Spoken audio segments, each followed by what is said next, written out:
Your latest news update from Western Mass News. Hello, I'm Mary Wilson, and here's your latest update from Western Mass News. Some students in West Springfield had a 2-hour delay this morning as police dealt with a disturbance on Piper Road. Officers responded to reports of an armed man in crisis.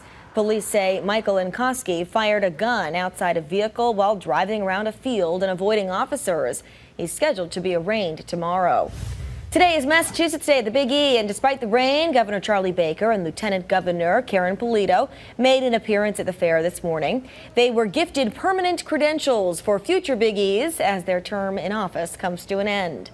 Due to today's wet weather, Western Avenue in Westfield will be closed to traffic until further notice. This is an attempt to keep the road from severe ruts caused by heavy rain. Anyone who lives in the area will be allowed to access the road, but is being urged to use caution.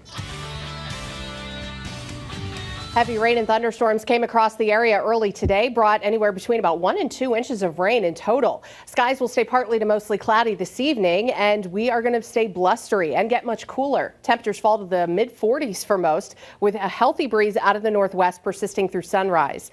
Then as we head into our Friday, the first full day of fall will feel like it will be dry and blustery. Wind out of the northwest, 10 to 20 miles an hour with occasional gusts up to 30, and highs will only make it into the middle and upper 50s, so expect a solid chill. Definitely a day to grab a sweatshirt. The reason for the wind, Hurricane Fiona moving up toward Nova Scotia and Newfoundland. Meanwhile, high pressure building into our west. So stuck in between the two, we will have those gusty breezes that persist through at least midday Saturday before we start seeing a break. Saturday's highs will be back to the mid 60s, and then Sunday increasing clouds, highs near 70 with a chance for some showers more towards Sunday night. Shower chances will continue early next week.